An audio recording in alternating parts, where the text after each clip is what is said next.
Please welcome Parag Khanna, author of Connectography. But first, a word from Steve Clemens. Thank you. Thank you very much. Thanks, Scott. Hey, folks. Hey, shake your hands, wake up a little bit. You know, everybody having fun. Jean-Francois, a lot of friends are here. You guys all want to drink in a little while, right? We have a great reception set up afterward. Parag Khanna, I just want to say, we decided, aren't these kind of panel formats boring? We wanted to change it up a little bit. My friend, she's not coming out, Mrs. Megan Murphy over here on the right. See, Megan, she is the Washington, D.C. bureau chief of Bloomberg, and she and I and Indira Lakshmanan, many of you will recognize her voice from the Diane Rehm show, are going to be the Star Search panel, and we're going to judge this young man.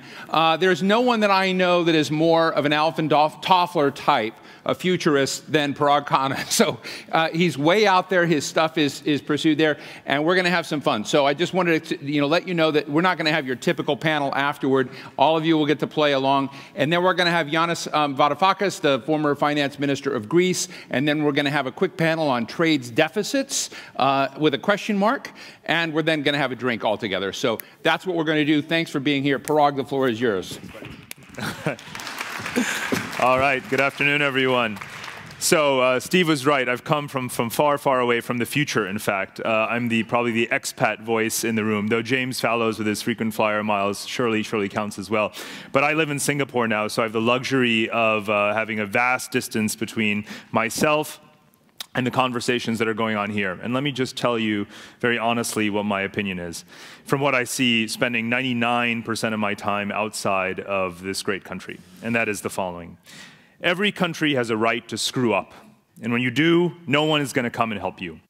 Right now, we are waging this pitched battle for votes across the 50 states as if that is to be confused with proper governance of a country.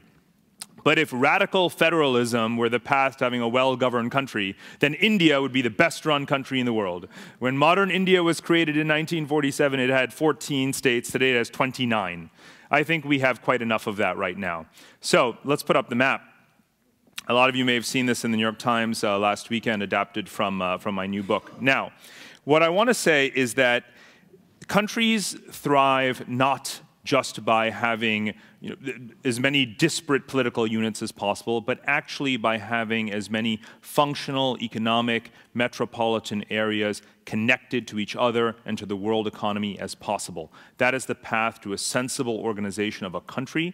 That is the path to a viable national economy, and certainly the path towards better international competitiveness, which ought to be all of the things that we're focused on here.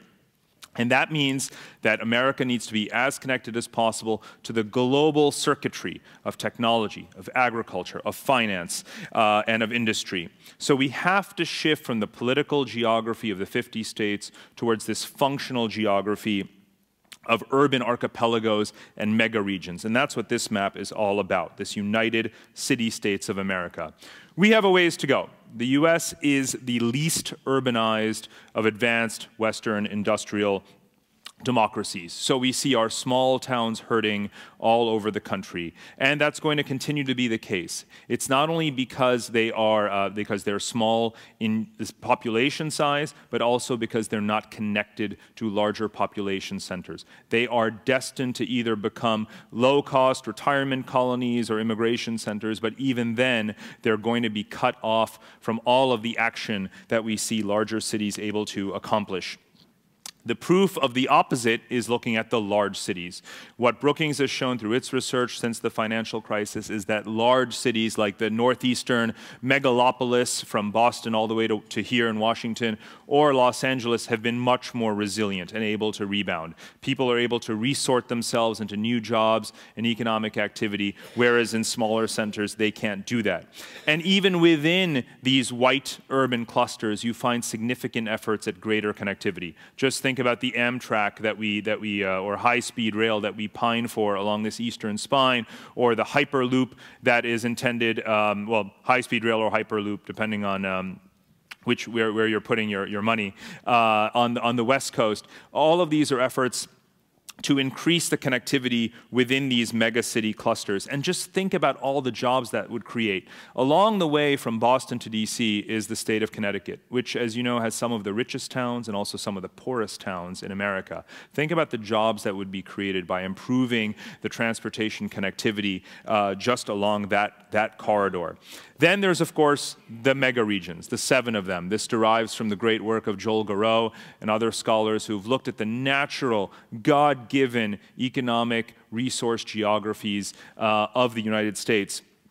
So we already have them. We don't have to create this map. This is actually our reality. We just have to make it better and stronger. Then you have the work of the Regional Plans Association that has identified these emerging urban geographies, these white clusters where you have more and more people concentrating, more financial activity, more economic opportunity. And then each of them, like the Northeast or like the West Coast, is planning more internal connectivity, such as railways and industrial corridors and so forth. And then you've got the black lines, which are, of course, freight rail, high-speed rail networks that we don't have, but should have in order to improve the connectivity between these regions. You know, right now, the most common job, I read this in The Atlantic, it has to be true, the most common job across most of the 50 states is a truck driver. Right? So here we are talking about improving the economy and getting greater efficiency and so forth.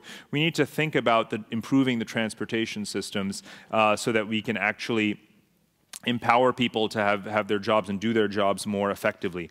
All 3 of the layers of this map, the cities, the regions, and the connectivity between them, are absolutely essential. When I was researching this, I found that the food and the energy resources of the Great Plains are inefficiently reaching the areas of the United States with the highest or fastest growing food demand, like the Great Lakes region. Of course, our shale energy resources from the Dakotas are ineffectively connected to the Pacific coast. So we are now exporting oil to China, believe it or not, but doing it through the Gulf Coast.